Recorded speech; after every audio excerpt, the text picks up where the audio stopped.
श्री राम समर्थ। अप्रैल 24। संतों का होना, इसका मतलब उनकी आज्ञा में रहना।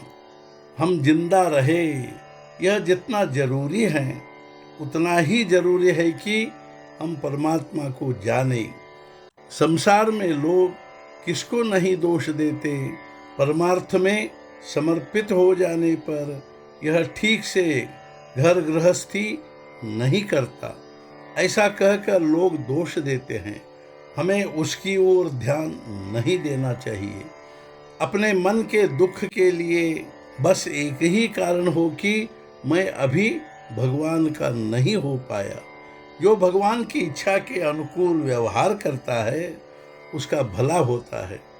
भगवान जैसे रखे उसमें संतोष मान कर रहे।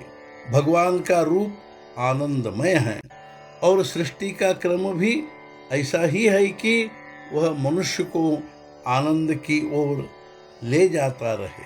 अत्यंत दरिद्र के लिए भी आनंद की गुंजाइश होती ही है।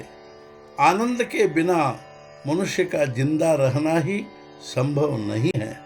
हम जब मूलतः आनंद रूप हैं तो फिर यह दुख का ढेर कहाँ से आया? हमें दुख इसलिए होता है कि हमारी कहीं भूल होती है। मैं सही हूँ या गलत हूँ, ऐसी आशंका मुक्त व्यक्ति के मन को छूती तक नहीं, क्योंकि देवता और वह एक रूप होते हैं। जो बद्ध हैं उसको भी शंका नहीं होती, क्योंकि वह भगवान को जानता ही नहीं। वह तो कहता है कि मैं ही सब कुछ करता हूँ और भगवान तो है ही नहीं। मोक्ष पाने की इच्छा करने वाले को जरूर यह आकुलता लगती है, और जब यह आकुलता तीव्र होती है तब उसकी संतों से भेंट होती है। पिछले पुण्य की कोई धरोहर होगी तो यह आकुलता लगती है। हम संतों के होकर रहे, उनके हो जाने पर हमें लगना चाहिए कि उनके सिवाय हमारा कोई नहीं है। संतों के होना यानी उनकी आज्ञा के अनुसार व्यवहार करना। वे जैसा कहे वैसा करना, लेकिन वे जैसा बर्ताव करते हैं वैसा न करे। सत्य की संगति करने पर सत्संगति मिलती है। किसी की भी आसक्ति न रखते हुए संसार में व्यवहार करना ही मुक्तों का लक्षण है। यदि किसी बात की अभिलाषा ही नहीं रखेंगे तो दुख क्यों होगा? अभिलाषा न रखने पर दुख का कारण ही नहीं रहता।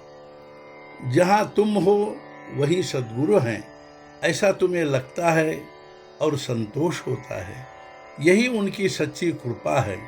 श्रद्धा से जो काम होता है वह तपस्या से भी नहीं होता। अपने गुरु की आज्ञा के अनुसार व्यवहार करने को ही परमार्थ समझो। गुरु साक्षात परमात्मा ही है, उनकी आज्ञा का पालन ही तपश्चर्या है। इससे भिन्न कुछ करने की आवश्यकता है ऐसा नहीं लगना चाहिए।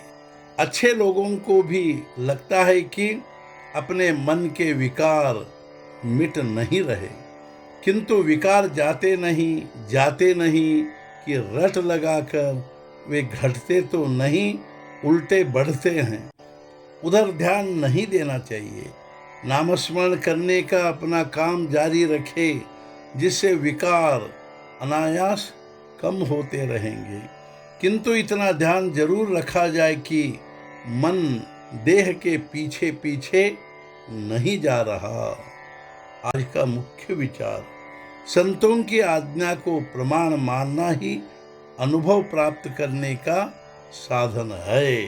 सद्गुरुनाथ महाराज की जय। जय जय रघुवीर समर्थ।